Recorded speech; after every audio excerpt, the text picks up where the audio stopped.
quick, but y'all can hear me. Can both you? All right, hold on. We were having technical difficulties. I can't hear him. Everyone, cycle your mute on and off. Cycle your mute button, Tub. I can't hear him. So yeah, I'm telling you, cycle your mute button. Yeah, you're muting me. What about now? You just did it for me. What about now? Can you hear him now? What about now? No. Can you? All right, because he's sure. Yeah, I can hear him. All right, I'm going out. Coming back. Right. I don't need to hear him this show. It'll be fine. I mean, it's not a loss. And this is Tub, the other guy. The other white guy who hangs out on the show with me. So it's nice that as the intro that your salty tears season your life. Your salty tears. It's good because I've seen you cook. You need some seasoning. Oh, there he is. All right. That's a load of malarkey because I sent you guys pictures of my meat. Yeah. Whoa! All right, hang on. You cannot say it like that, Marcus. Hey, maybe you should have been muted when you said that. Yes. He chimed in with Eric. As soon as Eric gets on, Marcus is going, I sent y'all a picture of my meat. Yeah. It was before it was blackened, though. Yes, it was. I knew you weren't real black. Well, I just want to let you guys know something, and everybody watching, that I spoke to Mitch McConnell today for 20 minutes, and he told me that the Black Powder podcast was his favorite podcast, and he really wishes people I don't know that we want that out there. I'm just That's what I was just gonna say. I'm like, no, dude, don't travel down. We don't want the brain dead guy to say, hey, those are the guys to listen to. He's perfectly fine. I don't know why everybody's giving him a hard time. He's just, he needs some R&R. Do you know why? Do you know why they're keeping his body on life support? Thomas Massey. Thomas Massey. Yeah. And if they pronounce him dead or whatever, and if he's okay, good. I'm not wishing death on anyone, even though he's right on the doorstep. We all know. But let's be very. He got one foot in. Okay. Basically, if they announce it now, there would have to be a special election that would be Republicans only, and freaking Thomas Massey mopped the floor. I'm just saying. I don't know. They're keeping him on ice for that reason. Yeah. What's bad to me is this is a up in your face example of the duopoly's corruption, because they would rather keep a dead man's seat than have the people have a representation for power. But you know why that is? It's not because of him, and it's not because of anything. It's because they know at some point they have the same issue. And so if they start saying it there, it's going to come back at them later on.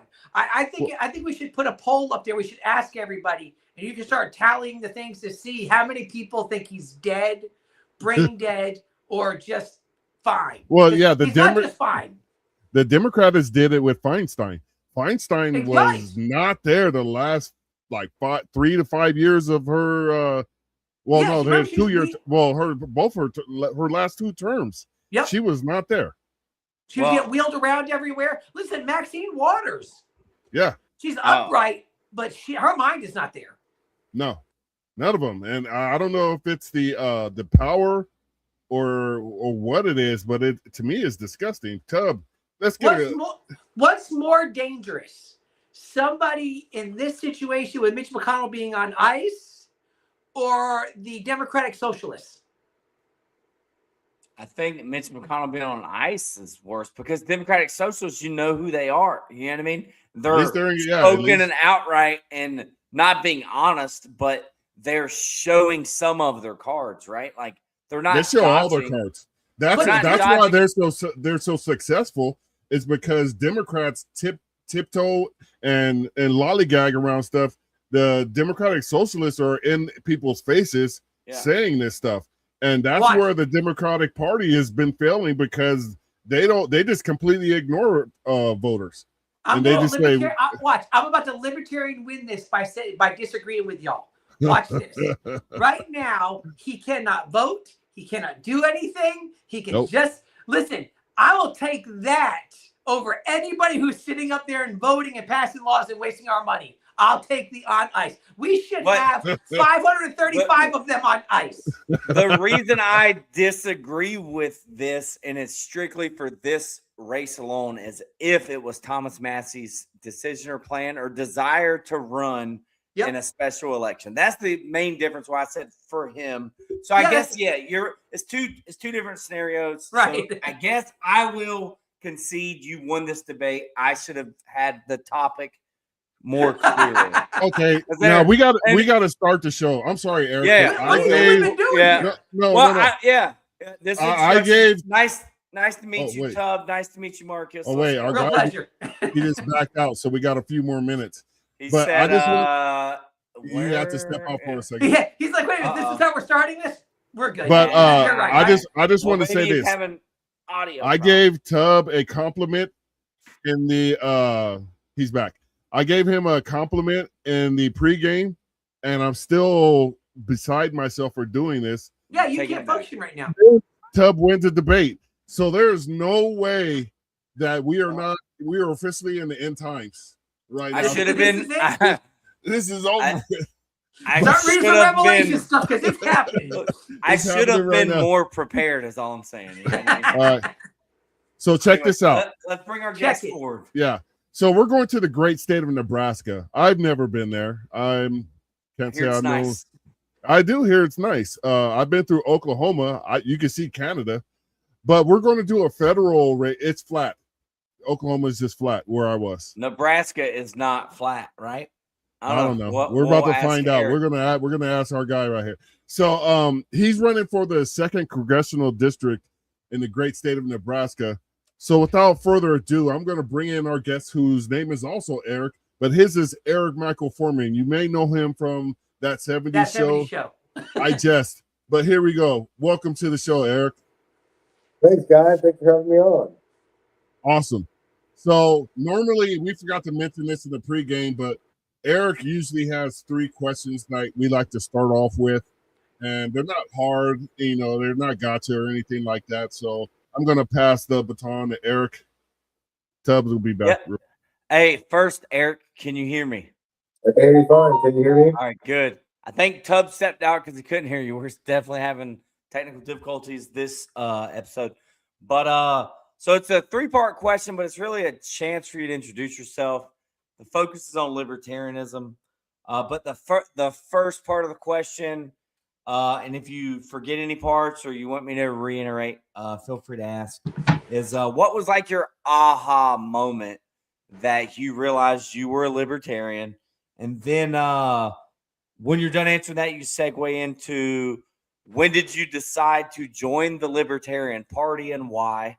And then finally, when did you decide to run for office as a libertarian and why? So, but this is a great opportunity for you to introduce yourself.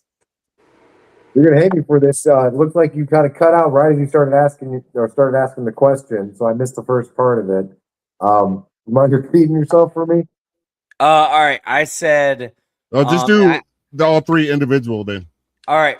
We'll do it 3 individual questions, one after another coming from me. The first question is, what was your aha moment on when you realized you were a libertarian?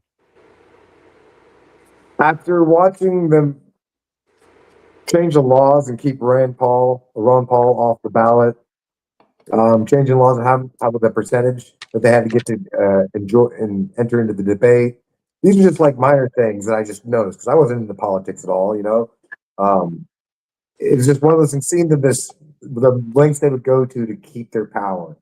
And then the whole hope and change of Obama, watching this guy and the division of our country just start to roll out in a seed.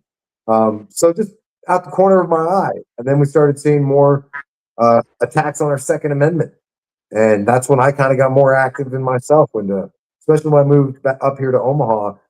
I started hanging out with some guys that were big into guns and got me feeling more comfortable because the guns I owned, I was always private. I never shared them with anybody, never went to the range with anybody. It was always like my solo thing.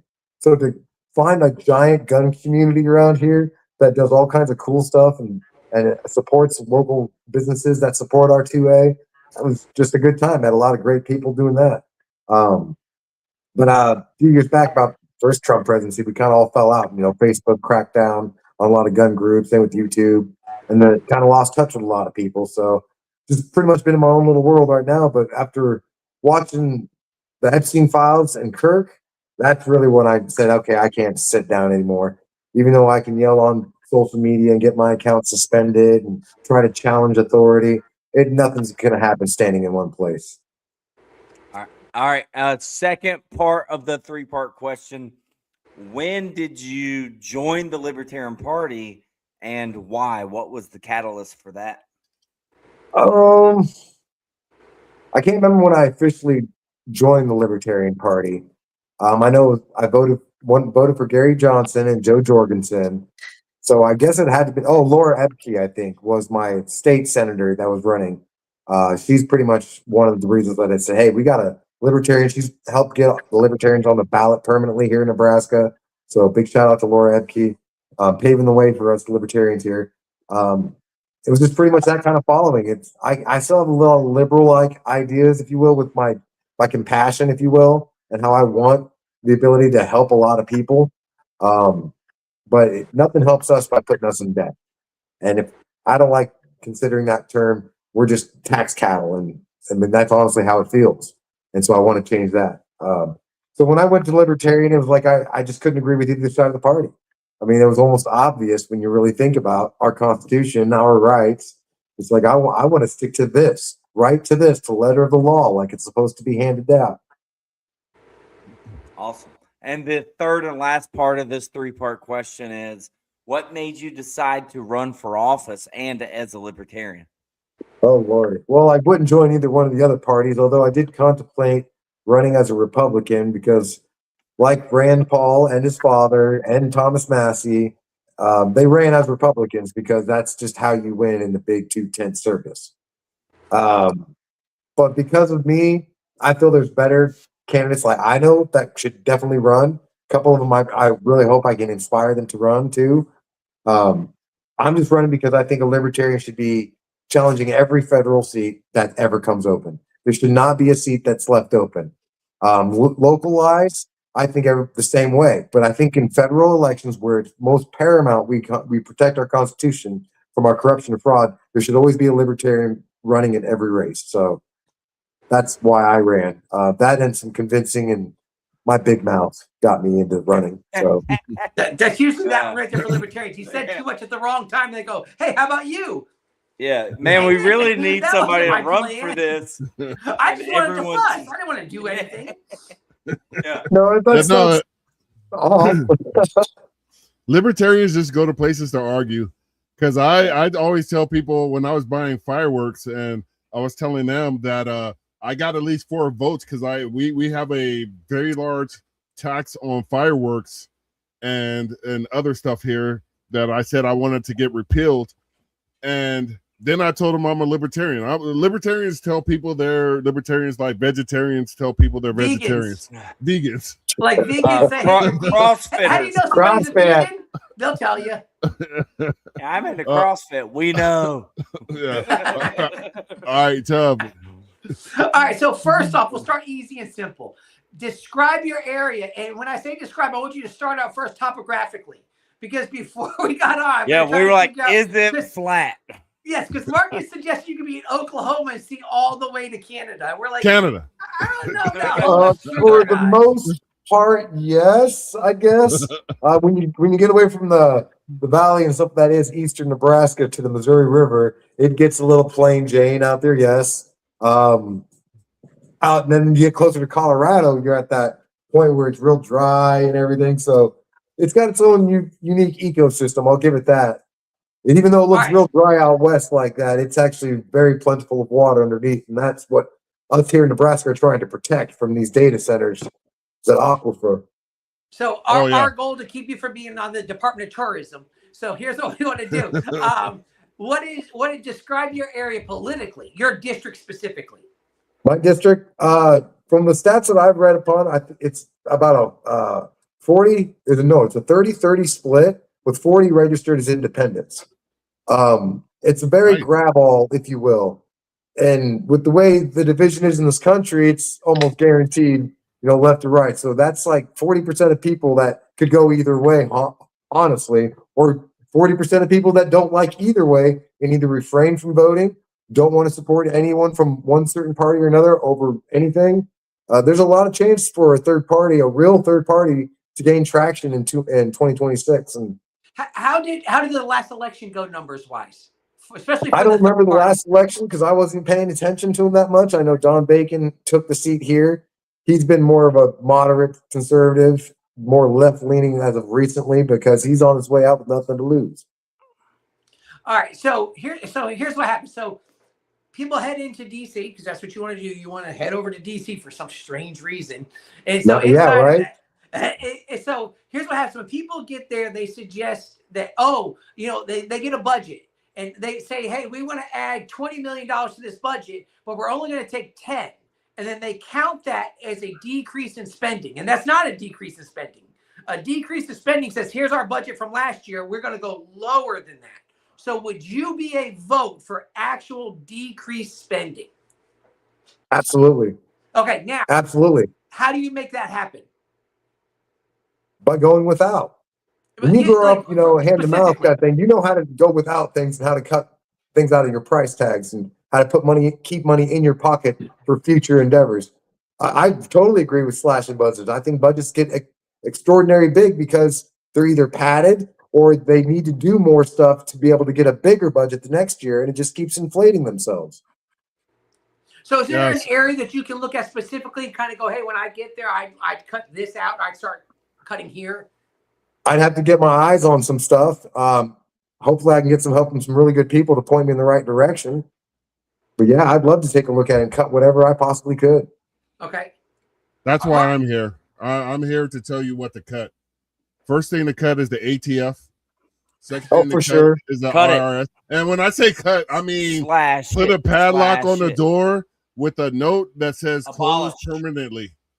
No, man, we're going to turn it into one of those government-run convenience stores. Have them on every corner. Hey, now we'll get to freedom. We got to talk about freedom fuel. Yeah. We got to talk about freedom fuel at some point in this, but Tub, ATF. So, all right. So, Marcus, as part of this, I'll cover when you go over website stuff. So, I'll get to that part in a minute. Okay. Usually, what happened to your light, dude? Wait, what light? What happened? There you go. Oh, there it is. Okay, you went darker for a second there. Wow. Do we get dark? I got that option too. Wait, all I did. You know what it is? Yeah, I clicked on his webpage and he has a black background on his webpage. And I really appreciate that, brother, because we all got to stick together. We got to represent somehow in the Libertarian Party. It's a background. That's all it takes to be a black libertarian is on your website, put a black background. Listen, my phone's always libertarian then. I mean, you could always go up to somebody and say, at least I have a black background. If they ask you if you know any black people. I don't know why. It's not my family. It's my website. Dude. I got a black background. What does that mean? All right. So let's do the easy one next.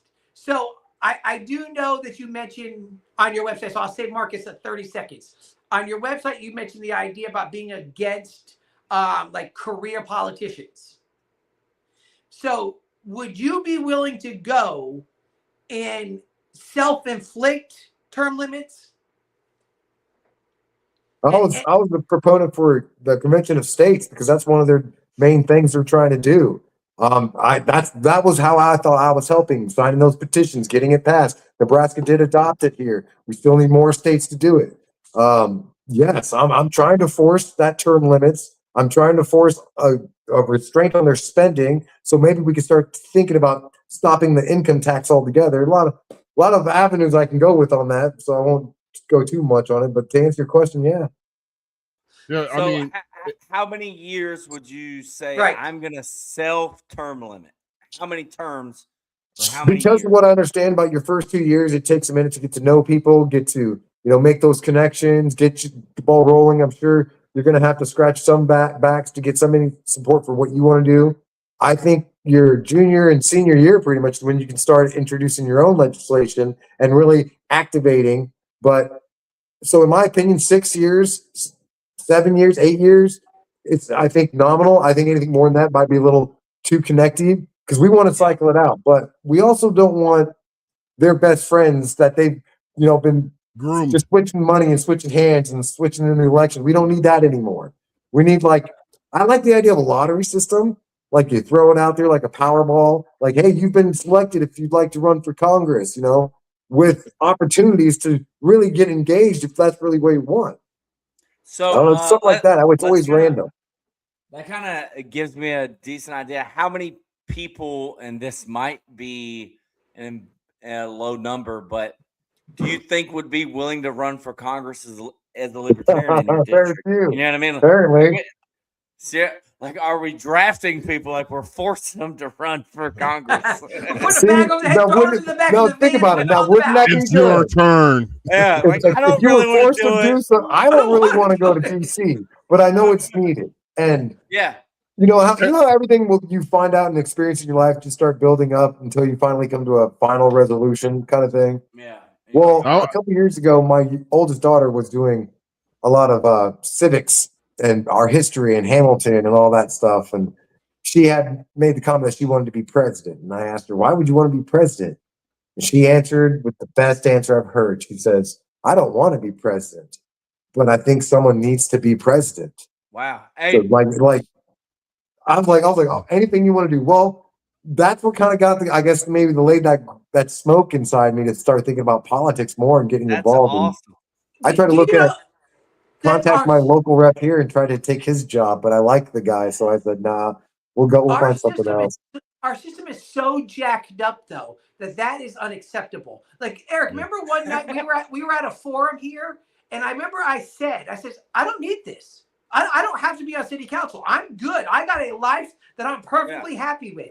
And they were like, oh, we don't need him then. It's like they only want people who that's their goal. Is their life. They turn it into their life. Yep. Every grift they can make, every dollar they can snake, that's their life. And the money is no interest to me. My wife doesn't like this idea, but I thought about, I live on less than $70,000 a year, guys. And the salary for Congress is what, $175,000? I said, well, I would take $75,000. I'd get a little bump in my normal pay. And then I'd give away $100,000 to all these great charities that I've met while talking to these constituents. That's about me. I guess you hear this from a lot of politicians running, but meeting people really is great. Getting out in your community is freaking awesome. The people, the perspectives, the lines of work these people are in, just invigorates my soul about America. But I know it must not feel that way on the East Coast or West Coast as much as it does here in Nebraska. But that's again why I'm trying to fight to keep it this way. No, here in the fourth largest economy in the world, he had to say it. I believe the same thing. And I'm gonna pass the mic to Tub, but the only thing I want to say, if there's no better example of why we should have term limits, it's Dianne Feinstein and Mitch McConnell, who I talked to just now for about 5 minutes. We were texting each other. Oh, I thought that was Mitch McConnell. While we were doing the show, he's texting. Marcus is in a group text with Mitch McConnell, Dianne Feinstein, and whoever else is. And Maxine Waters. Yeah, there we go. And it was a lot of gurgling text noises. I don't know if I can articulate that in the. It was like, I was like, okay, I'll just put this through Chat GBT and see what it's trying to do. Pumps in the background. Yeah, but Tub, you had one more. Let's just real quick. So what you were saying there, like when you get out and about, you start actually talking to people. What are you finding they're saying? What are their issues? And also, how do they seem to be about the idea of you being a libertarian? The only condemnation I got from me being a libertarian was someone confusing it with Democrat light. Yeah. And I had to understand where he was coming from. I kind of had him elaborate, and I talked about what do you think about JFK, John F. Kennedy type of liberal? He says I like this. Well, that's kind of where I'd be if I was going to be liberal, since adhere to the Constitution verbatim. Gun-toting liberal is what I would be. That kind of made him smile a little bit, but that ended this conversation. So I thought that was a good close on it. Being libertarian, I was kind of worried about that because of the negative aspects people say about it unfoundedly most of the time, and trying to convince them. And then I didn't like doing that. I didn't like trying to explain too much about who I am and what my beliefs are. So I always refer to it as Our country was founded on libertarianism ideas, like the way everybody's an individual, everybody has equal rights, no one's above, we are the power kind of thing. And it's always come natural to me in that mindset.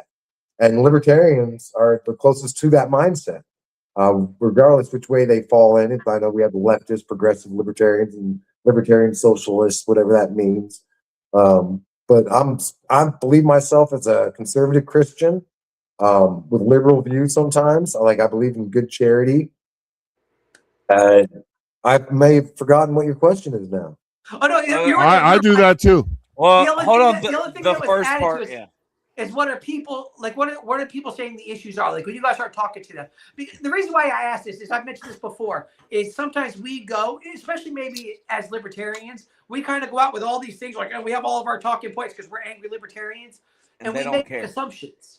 Like I mentioned one time, and it's changed my whole thinking. One time I went and talked to some guys that were sitting out there, and I had it completely wrong. In my mind, I knew what they were going to say their problems were, and they completely threw me off. And I'm like, all right, wait a minute. I've got to stop going and thinking I know what their problems are.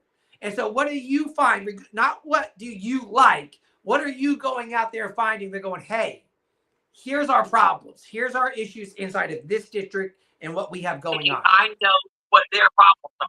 And so what do you find? Not what do you like. What are you going out there finding? They're going, hey, here's our problems. Here's our issues. What the heck is that? You got cut out. I had to switch to my alternate screen. Oh, okay. I was like, what did Tub do? That's something Tub usually does. Sit here. Can I do? I tell you what. Let me take you for a trip in my house. I'll see if I can go get closer to the Wi-Fi. I'm hoping it's not my problem. While you're doing that, I have an answer for Tub to that question. I know what everybody's problem is. It's the government, and that is without a doubt the number one issue. Do you know not everybody believes that? There are a lot of people who rely on government. Yeah, that's because they went to public schools, and from kindergarten they tell them to line up in this line. Now you're going to go down and either sit on this square with a number with your crisscross applesauce and your hands on your lap, or you're going to sit at your desk with your hands intercoupled like this, sitting up straight, waiting for instruction. Training you. And they're training you to obey authority. Stand up, say the Pledge of Allegiance, maybe say sing a patriotic song. Like that's all the stuff we had to do when I was in school. Yeah, if you think about it, they say, hey, listen. They say, hey, show up at this spot at this time for a bus to bring you to a place that they determined for you. And you walk into that determined place, into a determined classroom. And then you will sit there and do what they tell you to do until you hear a buzzer or a bell to go to the next thing. And so all they've done, and then every now and then they give you weekends or this little week off. They're training us to go, we're workers. We listen for a bell. We listen for the buzzer to do the next thing. And then we get happy. We get a week off. We got a week off. And so we're trained for that. Literally, if you don't do that and tell them my child is going to be homeschooled, if you don't do that, the government will send somebody to your door and it will escalate to the point where somebody with a badge will come to your door and they will say, hey, you're abusing your child. We're going to take them from you. So that's what the government does. And that's why the libertarian movement and why podcasts like this, because one thing to Eric Foreman's point, libertarians need to define themselves. We no longer can let those other people define us. And that's where we failed with Chase, because Chase had great ideas. A lot of people didn't like his lifestyle, but if you're worried about what he's doing in the privacy of his own abode or whatever, that's kind of your problem. Because no, he was not worried about what you're doing. I'm not worried about what you're doing. I don't think anybody on this panel is worrying about what you're doing in the privacy of your own home or hotel room, whatever you're doing. That's none of our business. As long as you're not harming nobody else and it's consenting. And that's what, a lot of people on the right, they tend to get, especially right-leaning, they were up in arms over that. And I was like, okay, I get where you're coming from, but nobody's forcing Chase isn't coming to your bedroom and saying this is what we're about to do with each other. You know what I mean? Chase ain't like when I'm president. when I'm president, you got to be gay. Yeah. I was like, damn it. They finally won. Listen, one time while he was running, he took a break and he went down while he was doing some stuff in Hawaii. Like he was getting vacation and doing some running stuff. And I remember he sent me a picture. Like he texted me a picture of him on the beach. And I'm like, dude, can you please not be the gay guy sending me a picture with your shirt off? Like, can I please not have this on my phone? Oh, hey, I was wrong. I was wrong. Pastor, he was forcing his Right. lifestyle. I take back everything I said. Do what you gotta do. I bet I still have it on here. Oh, I don't want to see that. No. Oh, why did y'all are going through it? Eric Foreman was about to answer a question. Does anyone? I wasn't I? Please. But does anyone remember the question? I do. I do because I said it. Who's the? I asked how the people out there, you know, out as you're talking to the community, what are their issues? Eric Foreman. Got that? Eric? Did you hear Tub?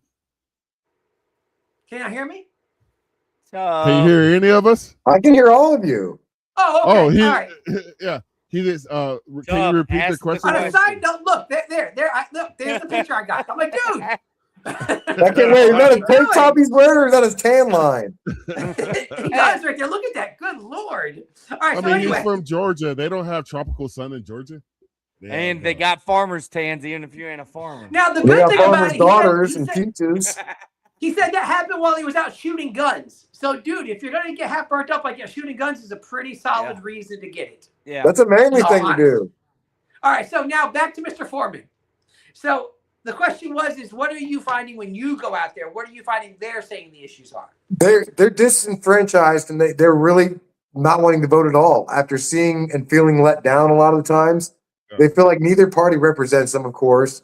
It's pretty much will spark the whole thing of real representation being my little solid platform, giving you guys, my constituency, someone who actually listens, who actually take it to there. It doesn't just phone in town halls because they're too busy in DC hobnobbing and fundraising to actually listen to their constituency or actually follow up on bills.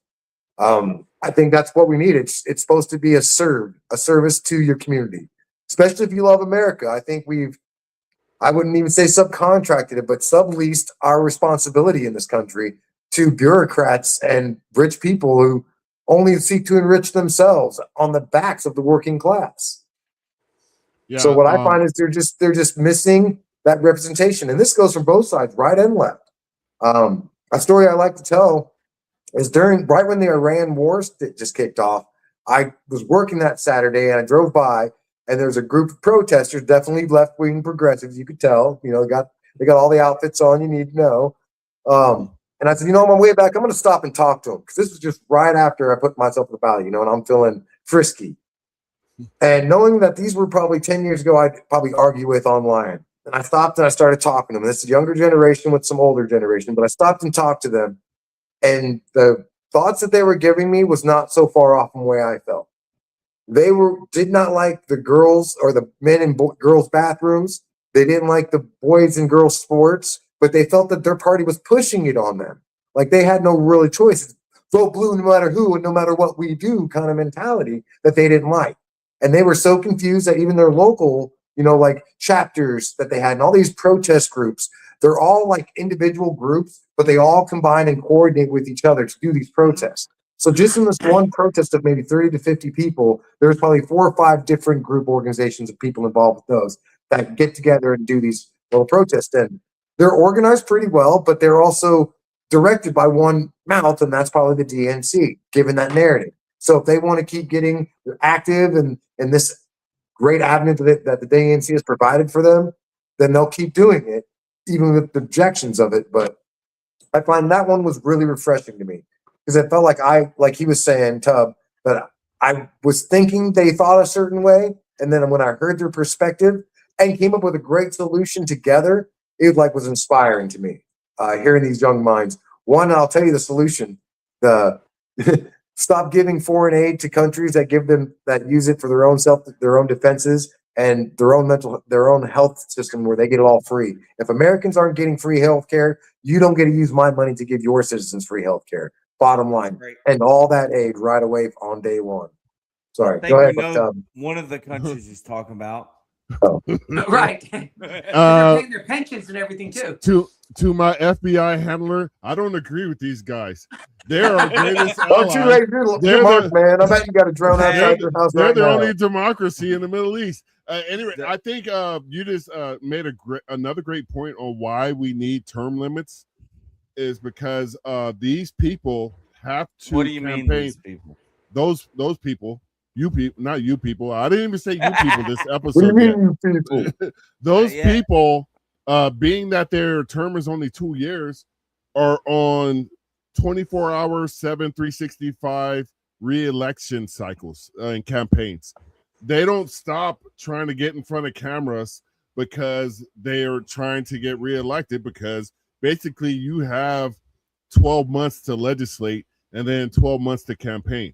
So bull crap. They have like 3 months to legislate, and then they got 9 months for vacation. That's over two. Yeah, let's go. Can we compromise on 6 months? Because I'm going over the 2 years. But the reality of that, the 2-year terms are supposed to be this ongoing, in touch with the people type of thing, and then you have the Senate to balance it out, to kind of be a little slow. The Senate is supposed to be slower. It's supposed to be a longer. But what's happened is you've got these people who are going there for 40 years. They don't talk to the people anymore, and so their mindset is not where the country is, and that's become our issue, and that's why. Like the House is supposed to be fast. It's supposed to be a changeover. It's supposed to be moving quickly and be in touch with the people more than Senate is. And part-time. You know, the founders at the time were pretty smart, and they realized that, like, hey, look, these people are supposed to be boots on the ground in their community.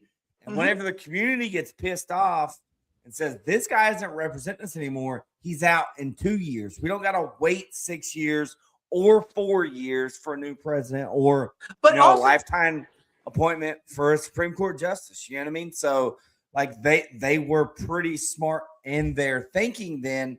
The problem now, and I'm not disagreeing with the Constitution, but I'm just saying the reality is now it is just money funneled in. It's legacy media. It's uninformed voters. And like you said, disenfranchised. There's just burnout voters.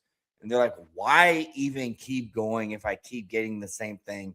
And we can't unseat a bad incumbent, but you want to unseat Thomas Massey. You know what I mean? That woke a lot of people up this year watching that with Thomas Massey. That was too much. Too much. I hope it woke up a lot of people, but I've said this on several podcasts. Not only wake up. Americans can be quite dumb at times, because they want comfort and convenience. Our stores are called convenience stores, and we have the best sofas in the world because we want to be able to be comfortable after we come back from the convenience store and get in our red 40 diet snacks and our carbonated drinks, sugary carbonated drinks. I was just hey, hold on, Tub.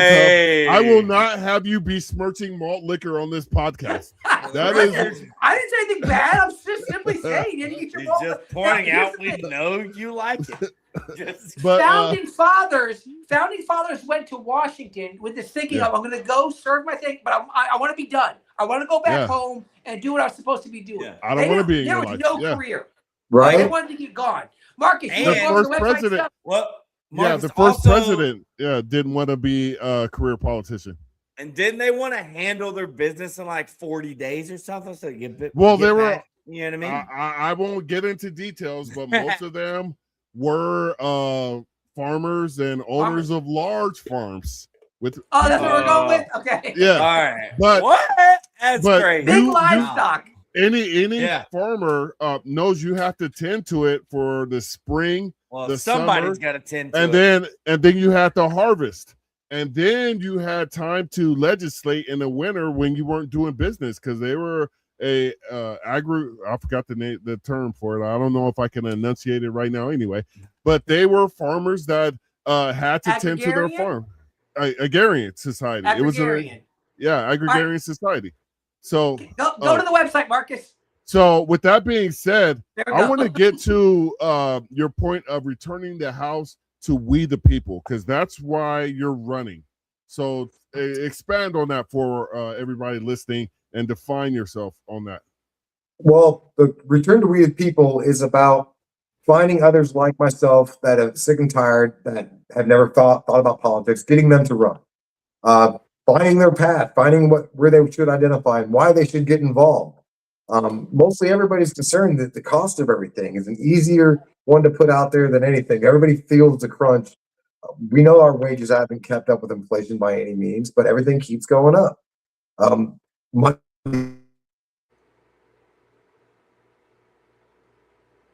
they're living the way they are now, and getting them out there and getting the libertarian name out there is probably the only way we can really unite the country and get away from the two-party power by really building the middle ground. Yeah, I think that's a major reason why you're seeing democratic socialists gaining traction, because a lot of Americans were told you do X, Y, and Z in government indoctrination schools, and they're doing X, Y, and Z and after the government indoctrination school told them what to do, and they're still not able to achieve that quote-unquote American dream after doing what they were told you needed to do. And history has always shown us that, whenever you've seen a rise in socialism, it was because of crony capitalism, because we're not in a true capitalist system where the free market prevails right now. And making that distinction is important. Yeah. And that's why Mamdani and all these other a-holes are coming into power, is because, my kids' generation aren't seeing, I moved out of the house when I was 22 years old. My rent was $300 a month. That was well within a range of making, I think I was making $17 an hour at the time. I've always been highly technical in my skill set in the IT field, so I always make decent money. To make that.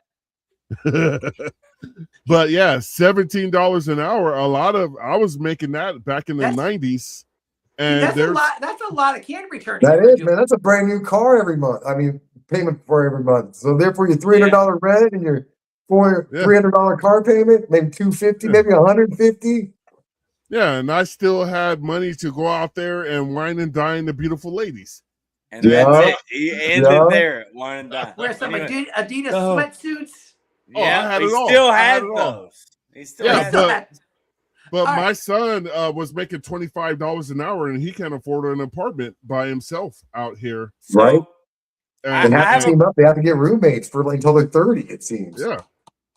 So and that's why you're seeing the youth like that. Yeah. I'm gonna interject. So I looked up the numbers of what's his name? The guy Don Bacon, but he's not running for re-election, or no. Did he lose his primary? No, he wasn't going to run. The day he announced he wasn't going to run, the very next day, the Brinker Harding, the Republican candidate, he announced he was running, kind of thing. So it was pretty much passing him the baton. Yeah. Here you go. You're the establishment Republican choice. That was fear. You're better off saying, "Oh, I didn't want to," than get beat. Was there? And I'm not trying to get into Republican politics, but real quick. Was there a primary election for the Republican candidate, or is that still going to happen? No, at the very beginning, I think his name was Lindstrom. I think he was trying to run, and then he dropped out. He actually left the Republican Party, and so Brinker was the sole Republican to run. So just like me, I ran unopposed. So we both won our primaries technically, and so now it's just us three on the ballot. So you, a Democrat and a Republican, correct? Yep. So with the numbers out there, either me or him to speech. He's like 15 years. So I got the numbers here, and this is why. Well, I was just saying, Eric mentioned how he's getting some attention. Last election, Ron Bacon only got 50.9% against the Democrat. He barely won. So I looked at the map. Your congressional map is basically, it's a pretty wild congressional map. People go look at it. I wish I could screen share. It's retarded. But it's like Omaha, basically, is your congressional district. And then the suburbs of Omaha is like District 1, I think. Maybe. Vegas recently changed that a few years ago. And then the rest of Nebraska basically is District 3. So you got 3 districts. And that's how, if anyone wants to understand the makeup of the population of Nebraska, it's 600,000 per district. Omaha, outside Omaha, rest of the state. So 50.9 was 160,198. And the Democrat got 49.1, which was 154,369. Long story short, people are pissed. People are pissed right now because they're worried you're going to pull 0.9% of the vote one way or the other, regardless which party. I'm hoping more. I want to cause some trouble. Well, that's all I'm saying. Like, heck yeah. I want you, and hear me out, I want you to win. But if you got 5% and send a message, they'd be like, dang, son, where'd you find this? You know what I mean? Oh, yeah. I'm hoping for 10 to 12%. I mean, there you go, dude. That's what I'm saying. I'm trying to be realistic. My hopes are low, but my aspirations are high. Does that make any sense? No, and it sounds like you've been doing a great job getting out there and campaigning. And by the way, can we put the links up to your website? I don't know that we've done this once this podcast. I think you have. I saw it earlier. You're good. So are you raising money? Are you raising money? How's campaigning? I'm trying to get over my own hangups about me being so independent and never wanting to ask anybody for anything other than a helping hand. And I started the Give, Send, Go account, but I always encourage people. I know times are tough, but I'd rather have a good word or a prayer if you can't donate $1 kind of thing. That's how I was putting it. But the more you get into it and the more swamp I feel like I'm swimming towards, I need money. That's just the bottom line of it. And I still haven't found a way to really ask people for it yet. So I'm really thankful for people like you who promote me and shout me out like that. I really, really do appreciate that. All right. So, all right, hang on. I'm going to church us real quick. Go ahead. All right. Church us? Yeah. I'm going to church us a little bit. So here's why. Okay. So when I was bivocational, okay, at one point the church started growing and I left my job and I went to the church. I was drawing no money from the church. None. I stayed. Our goal was just grow the church, do what it needs to do. Nobody's taking money out of this. And so when we did that, we had big lifestyle changes in our house, obviously. And so once that happened, there'd be people who would come to me and go, hey, pastor, hey, can we help you? And my pride, especially as a man, was always, nope, we're good, we're fine. Now, my wife was probably saying, they go, no, shut up, let them help us. But inside it, so what happens is sometimes our pride gets in the way of going, yes, I could use some help. And I say this for a reason, because asking for money was one of my issues when I was running here locally. I don't like the idea of going around and asking for money. But here's what happens. For some people, the best way that they can help is money. Like, they don't have time. They're not going to be your door knockers. They're not going to make phone calls for you. But and ask them, hey, listen, here's what I need.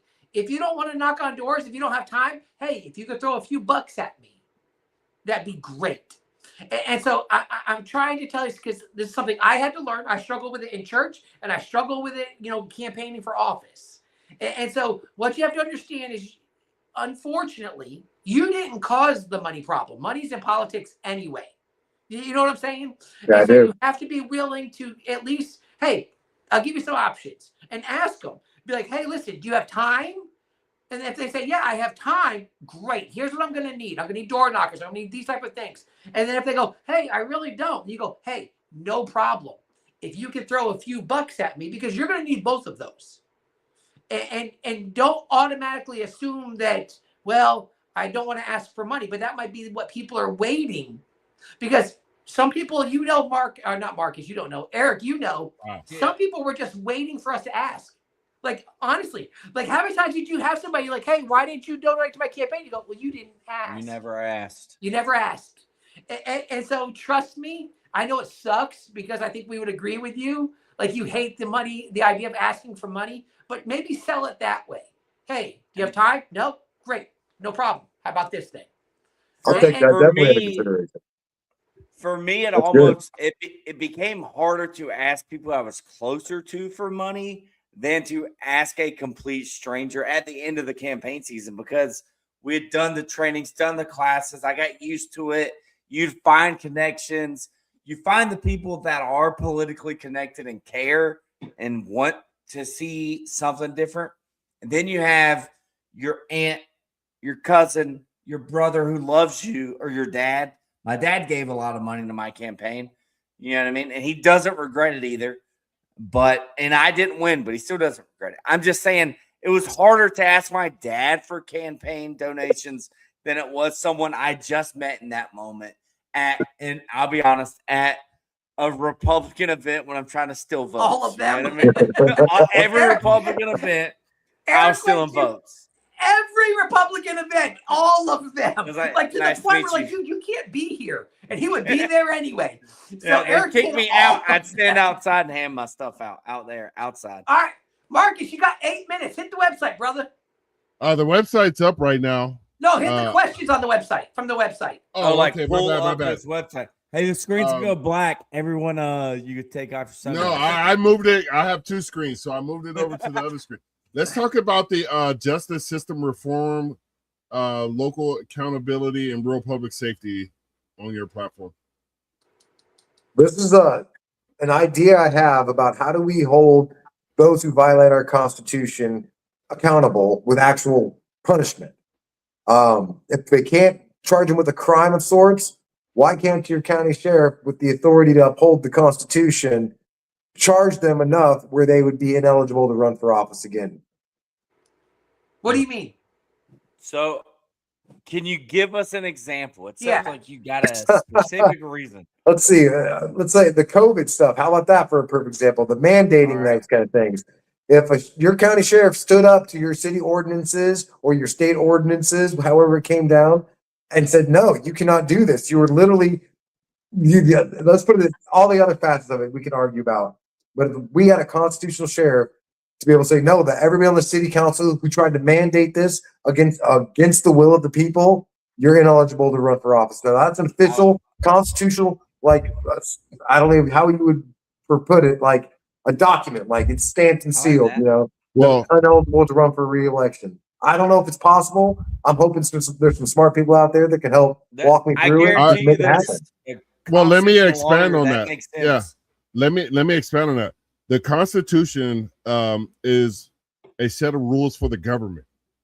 So if you're in the government, if you're an elected official in the government, the Constitution are the boundaries to which you can govern. It has been relegated to you by the Republic, and the Republic is the people consenting to you being in the government and doing your job.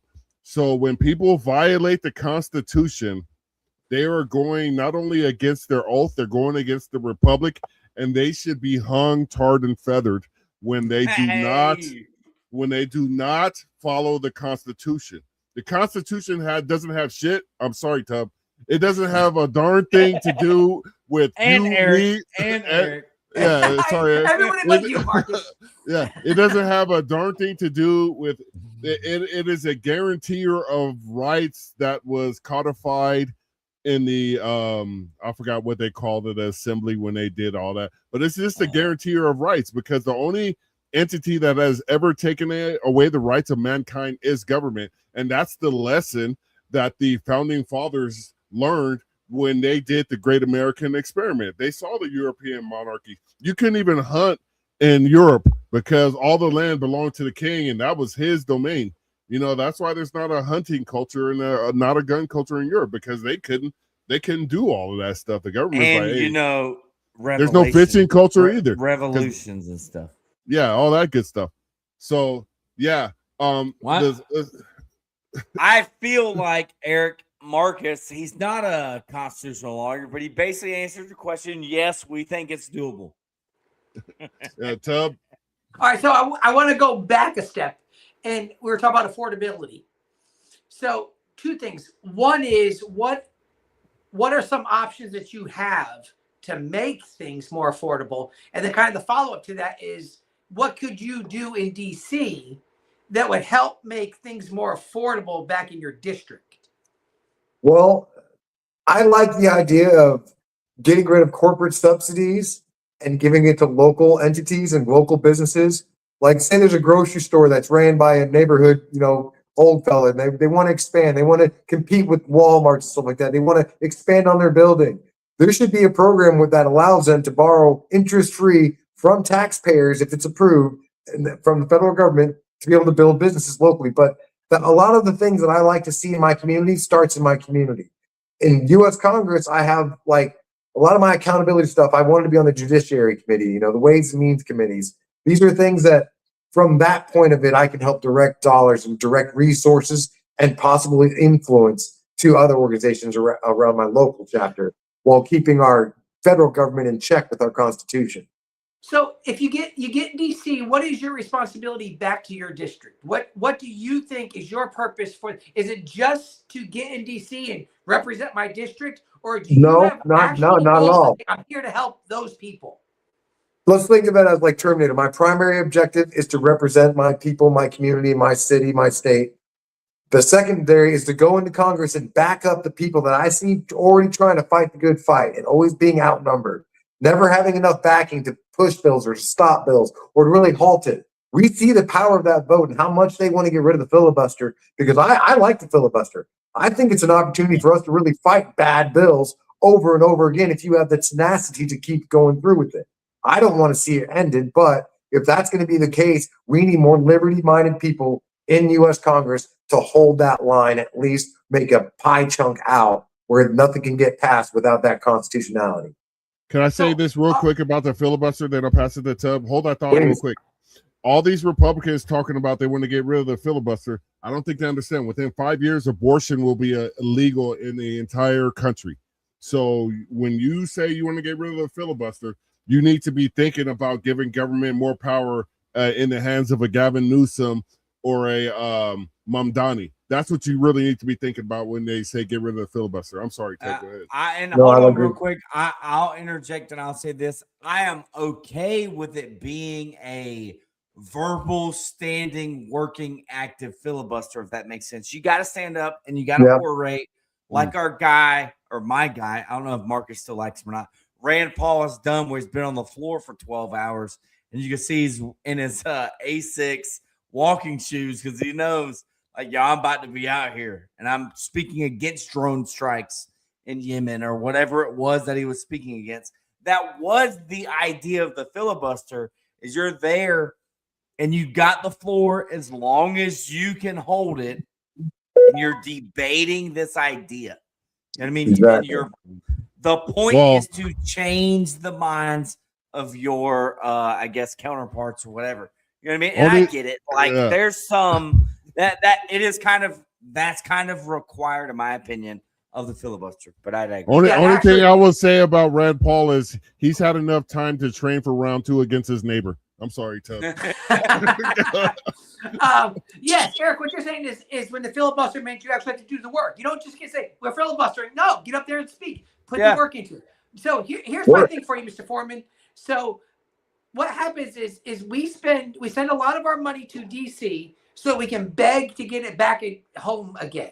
Okay. So the way a lot of people go, I don't want federal funding back at my district. I go, wait a minute. That's just you getting your own money back. I'm actually okay with that. Listen, I don't like the fact that they keep taking it. I'd rather cut that out from the start. But if they keep taking the goal and the federal income tax, but if they're going to take it anyway, let's get some of it back. So in getting some of it back for you in your district, what would be some things that you believe, first off, is reasonable and is acceptable to take money from DC to put it back in your district? What would you put those towards? If I could take money from DC and put it back to my community, what would I want to distribute it to for? Yes. How can I give it back to the people? Well, like a bigger refund check, a dividend out. I mean, something of the nature. Put it back in the people's pocket, so they can go spend it at a local business, so that local business can grow. Maybe hire another employee. Maybe expand on their store. I want more money in the pockets, less money in the government's till. If that makes sense. I want their budgets to be so constricted that they have to beg the American people for a tax increase. And if we don't say yes on the ballot for this tax increase, they don't get it. They can't appropriate the money. They can't do backroom deals promising each other, I'll vote for you and give you a re-election if you let this bill and let me get this contract to build this skyscraper, and for that I don't have to start for 30 years. So here's your new campaign slogan: Eric Foreman for larger tax refunds. There you go. No, not tax refunds. It's your money. You can be refunded your money. All right, taking what was stolen. Taking what was stolen. Returns. All right. That's already on my website, I think. We're gonna, as we start to wrap this up, I'm gonna pass the mic to Eric for his last question/comments. First off, it's probably gonna interrupt and get in the way, but what are you right now? What help do you need from your donors and new donors? Hopefully, Marcus, go put the link up there. Yes, sir. Right right now, on it, sir. Yes, I'm on it, sir. Right now, your biggest need for you and your campaign spending. What's the next thing you'd like to be able to raise money for? A major advertisement push. I know with all the big campaigns and the yard signs and the TV commercials, people are going to get burnt out really fast. But what I want to do is I want to try to hype them to something different. You know, when you see the same old bland talk all over, you want to mute the channel, mute your radio in the car, whatever. I want to be towards that close, like a September, October push, where that's where I get a blitz of advertisement, where you got someone fresh, someone speaking new. So that way, when you walk into that ballot at the beginning of November, I'm fresh in the mind. My name's fresh. I think a lot of the joke I had before I ran was because my name's Eric Foreman from that 70s show and also House. People will say, man, just your name recognition alone will be like, hey, I know that name. I'll just vote for him. I don't know. So that part was a little more convincing too. But I think we can really do something out here. But my biggest concern is just that advertisement push. I'm trying to do as much as I can, groundwork. I'm trying to organize some barbecues. I'm trying to do our 2A challenge, which is on one of the participation between the gun ranges and gun stores around my area. For anybody in the gun community, try to do what we used to do like 10, 15 years ago. I want to do golf outings, things like that. But the only other thing I can really put my finger on is the advertisement. I need to be able to reach more people at one time every single day. So every single dollar seems to help me find one more person. For those of you listening, and I jest and I'm joking here, but he's trying to raise money to purchase a 1969 Oldsmobile Vista Cruiser. That would be dope. But I'm a Buick fan, honestly. I'm Buick. Put his campaign slogan on there, like Eric Foreman, and he's driving a Vista Cruiser. I'm just saying, like, I think it's a great idea. Don't be a dumbass. Vote gold. Hey, there you go. It's got Red Foreman on there. Dude, that's awesome. Don't be a dumbass, Vocal. So, could you get behind that? You get the joke, right? Can we say that? I need someone to make me a meme about. That would just be a great one to share. Don't be a donkey. Don't be a donkey. Or dumb and then dumb donkey. I'm pretty sure ass is in the Bible, though. That's why I'm comfortable saying it right now. Dumb space. Yeah, I put a space in between the two, Chubb. I said dumb space ass. And according to Trump, dumb doesn't have a B in it, so it's dumb. Like, you know, like dumb. Well, Trump was probably going off the dumb suckers. That's probably where he thinks the word came from. That's how it's supposed to be spelled. Let's tell all right. Anyways, all right. Eric, you good?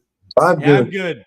Not you, Eric. Eric. Other Eric. That Eric. Which one? Nice try, Mr. Foreman. See, that's why I put out Eric Michael. The name my mother yells at me, dude. Call me Eric Michael or Foreman. Those are the ones I respond to. Foreman. All right, Tubb. It's on you. Yeah, sorry, Foreman. You're still here. You don't get to check out that easily. All right, so real quick, and then I'm done. Well, you know. So if you don't win, what is considered a victory? Like, if you accomplish whatever, you still feel good about running, and would you consider doing this again? Yeah, I love the question. I really love that big emphasis on if I win. That's awesome. I appreciate that. I think the biggest win is if I can convince somebody else to step up, gain somebody else who says, you know what? Yeah, I can do this. I've got more money. I should have done this, you know, or I've already had my connections. Why didn't I think about doing this before? That kind of thing. I want to empower other people. I was saying all the time, I want to see a libertarian's name on every single open seat that comes up available at any given time. Whether they want to be a paper ballot candidate, let them be a paper ballot candidate. just given that option. And then on top of that, try to promote the libertarian ideology over what a party is. Because I think people hear the word party and they don't want to be party. I think it has to be a collectivism. And I try to explain the libertarianism about individuality. We're all individuals united under the common goal of liberty and freedom. You could have a total different lifestyle than your neighbor, but if you have that one common denominator, you can unite. And I push out, it's in our credo, our motto for America: united we stand, divided we fall.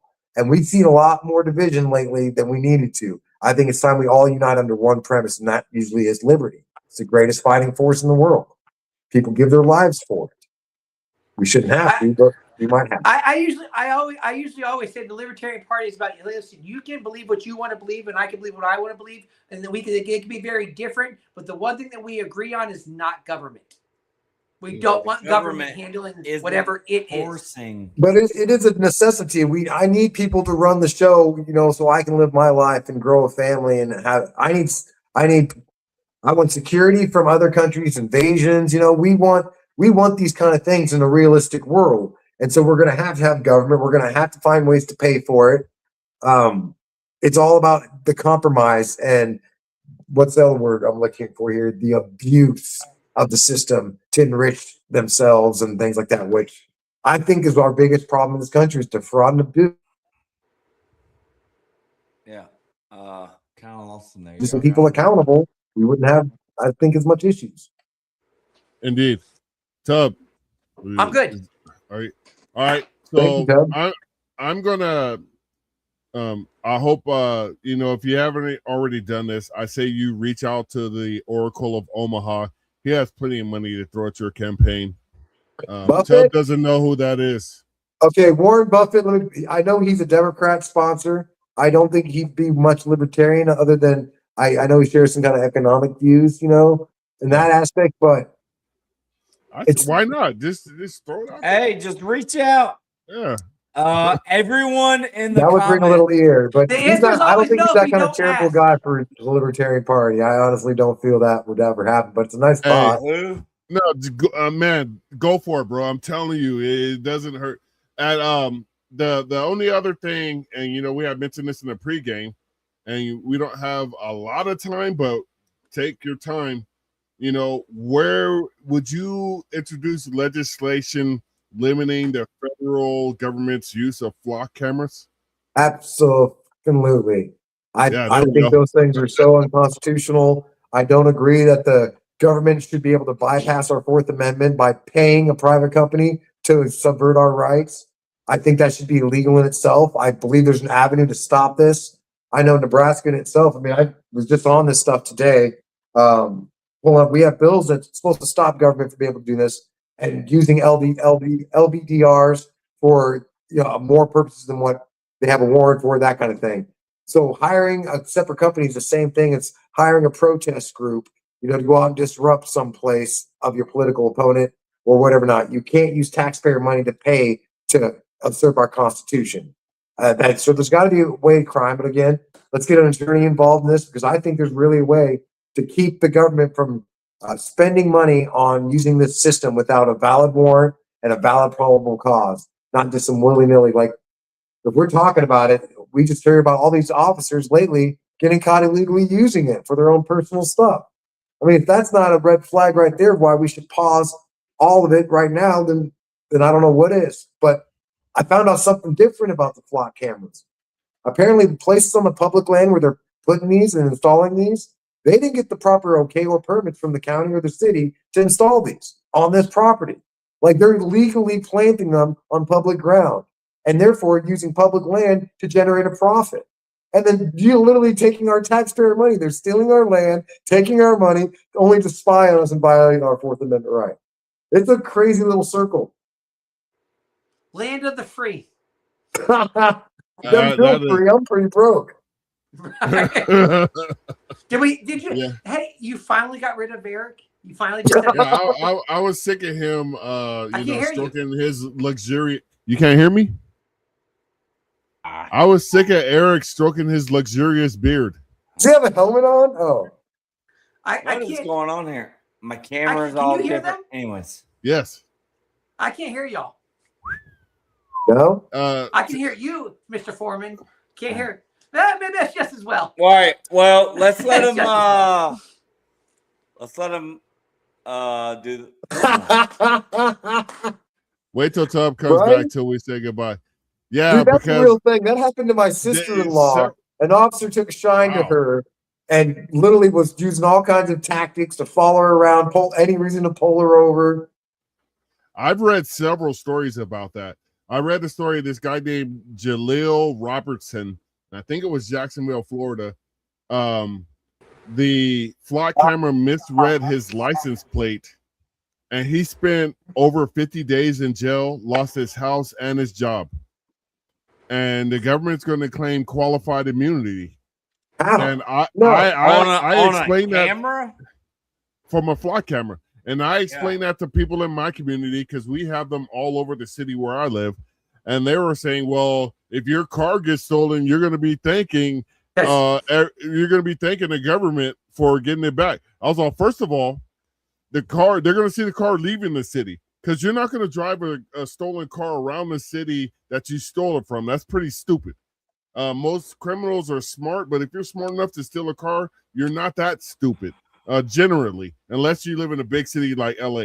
And I was like, then I asked them, what is the percentage of property returned to the person that was the victim of a property crime? And they were like, well, the city doesn't publish that. I said, because it's below 10%. You will not. If there's anything to brag about, they'd brag about it. Yeah. You're not getting your property back. Nobody gets their property back. If you're burglarized, a car stolen, chances are you're not getting it back. And if you get it back, it's going to be stripped and totaled. So stop with the cap, bro. You know, I've been hanging around with the youngsters. Stop with the cap. But yeah. That being said. With that being said. That's a good way to end that wardrobe changes on us right there. Oh, yeah. I don't need to see chest hair right now, bro. That's kind of wild. The beard is great. You're already turning me on with the beard.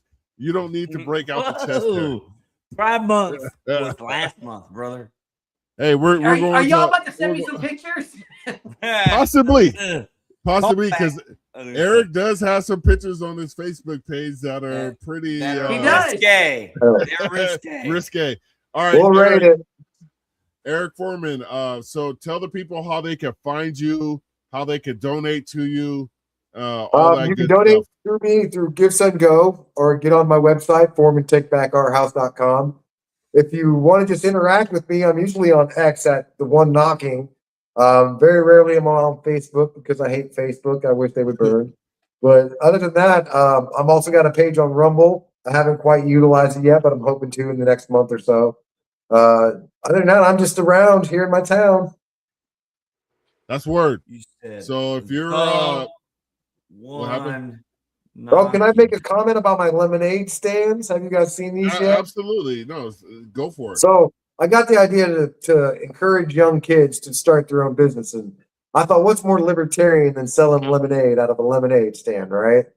So I started building a few of these, and I got some few kids that are really passionate about me running for office, and they're giving away free lemonade anywhere that you see these stands, whether it be in the parks or whatever not. These are kids running these stands themselves to make money for themselves. I take nothing that they make at all. I build them the stands.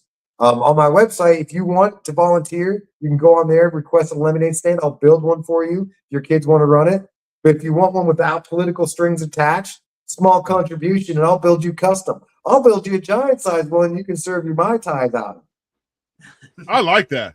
That's awesome. I don't think we've had anybody on here that volunteered to build lemonade stand for kids because one thing the government indoctrination schools definitely do not do is teach entrepreneurship. Yeah. I'm proud of myself for being able to enunciate that word this late in the podcast. So I want to give myself some credit for that. Who are you kidding? You struggle that word at noon. All right. It's quite possible on Saturday and Sunday. Definitely, yes. Monday through Friday, probably not. But I want to. Is there any thing else? Go ahead, Eric. This is your time. I don't really know because I don't know how this all works. I'm just winging it most of the time. Interviews like this that put me at ease, I really love. You let me be myself. I thought I'd have to be so stiff and boring and come up with scripts I have to read verbatim. And that's not me, man. I can't be that type of person. So I know there's people out there wanting more of a polished version for their candidate. I'm sorry I can't be your candidate then, but I hope the ideology and the base principles that I have and the authority problem that I've always had is enough to convince you that we need somebody fighting our government. And you can send me there because I don't mind taking the licks for you. This is something I'm deeply passionate about. My kids' future's on the line, and if we're not going to go violent, we might as well try to make it peaceful. Hey, we're not ruling anything out. Let your kid know we said, I'm assuming you got one, that the future president of the United States' future is on the line. I would let her know we said that. If my daughter grows to that level, is that now God just telling me the future at that moment? Man, well, I know I am. God did not tell me this, but I will tell you, I have an 11-month-old daughter, and I've tried, like, when she was born. Congratulations! Literally, thank you. Before she was born, I was like, how to become a Supreme Court justice. Not for me. That's past for me, but it can be done by her. She has to obviously go to a good undergrad, law school, get involved, be the underpaying government legal jobs, yada, yada, yada. So I get it. Whenever you told me how much your daughter has an interest in civics, I'm telling you, it brightened my spirit. And I was like, because I got into it in high school and I heard about libertarianism in an economics class. You know what I mean? Yeah. So, like, let me tell you a little more about it. All right. If you're okay with it, Tub, I don't know if you're on a time crunch. Yeah, go ahead. My daughter in her room right now, she's got a big parchment duplicate of the Constitution hanging on her wall in the multiple sides. She's got words of Hamilton in poster form on her wall. This girl she knows it. She loves it already.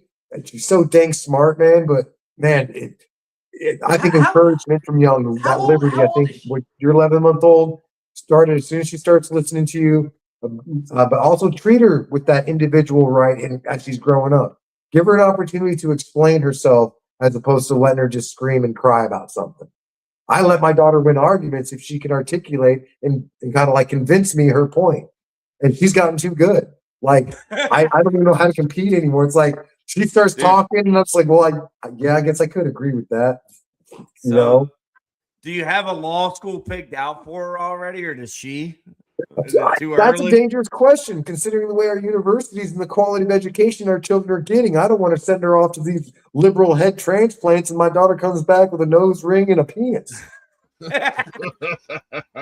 Tub had a question for you. Tub asked if you're okay with telling us about the how old is she? Like high school level? Like how old is she? She's going to high school, yes. She's going into high school. Wow. She's going into high school. She's gonna be driving, man.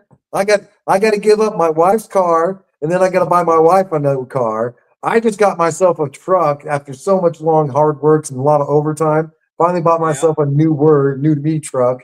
And so with my daughter turning the age of drive, I'm going to give her my wife's car, and then I got to go find myself something my wife will be happy with, and that's going to be expensive. I mean, it could be worse. You could be giving her your truck. More overtime is what it sounds like. Pretty much. I don't mind hard work, man. I really don't. I love getting greasy, dirty. Like even tonight, as I'm on the show, I'm literally on call for my company. So if I get a call, I'd have to run out because of a fire or some stupid person locked their keys out. Or they clogged their toilet or some stupid. You mentioned that you would give the $100,000 to local companies and businesses and stuff. No, not all of it. You got a daughter coming of age. No, you don't. You're going to need every bit of that money. You're going to have to go there and spend every bit of that. So you're not giving any to local businesses. I don't know. I'd help her along the way, but I also want her to earn her way through. Like I did too. I think it teaches strength. But of course, I'm going to be your safety net. Dad should always be the daughter's safety net. But you make them sweat it out. You make them make her come to me and ask, but I'm sure she will because she always brings like a lawyer a case to me when she wants something. She'll do background research on it and which place is the cheapest and how fast you can get it here. And my kids are not spoiled by any means. They are not materialistic, which is really nice. They're not in all the fads where they need brand new name clothes and things. I'm really thankful for the way they're growing up, and I give a lot of credit to my wife. She's a very well-grounded person, and it's transcended to my daughters. They're not as troublesome as I was. Eric's gonna have to do too. Eric's gonna have to do the same thing. It's gonna be very much honestly, and Tub knows this. He knows my wife. So, and back to a callback to you earlier, Eric, whenever you were like, "Hey, the best part about running for office is meeting new people in the community." Tub and I know each other because we ran for office as libertarians. Like, we showed up to the same libertarian meeting, and we're both, without any influence, deciding on our own we're going to run for office separately for different reasons. Long story short, I think Tub and I are, until he dies. How are you, Tub? Wow. Anyway, we're lifelong. Do you know something we don't know? No, I'm just saying. Tub and I are lifelong. That was an old person joke. I'm sorry. Hey, terrible timing. You need to be fair. Because I met you guys. Wait, Eric. Because I met you guys because you ran for office too. Exactly. So there was the downside. That was the downside of us running for office. Like, you guys warmed my heart, really. This is just so inspiring. All these friendships made. Just because you try to challenge the system. For you to stop running right now. There should be like, I don't want to end up like this. Just stop running.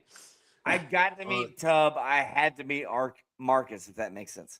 Right, that makes sense. Had to, like, at gunpoint, they pilled you up in a limo, shoved you in. Well, same reason why you're here, Eric. I gotta do it, right? They were both former guests on the podcast because I felt bad for them, and they were DEI guests. They're DEI hosts. I got to do my part to bring us together as Americans and give these people an opportunity. As we close out. Yeah, I was only saying that to say this. Tub knows my wife. She's obviously the better half. My daughter's going to be amazing. She's the smart part. Yeah, exactly. If his daughter could get some of the political thinking of Eric and the intelligence of her mother, man, that girl's going to do some things. Yeah, that's dangerous right there. Yeah, that's going to do some things. All right, so if it's reversed, So I'm Gen X, dude. And I've always felt Gen Xers will birth the revolutionaries of this country. We will. We're the last. Tub's a boomer. You're the boomer. Boomer. I thought boomers were like people born before 60. Yeah, Marcus. Whatever. At any rate, Marcus is the oldest person on this podcast, guaranteed.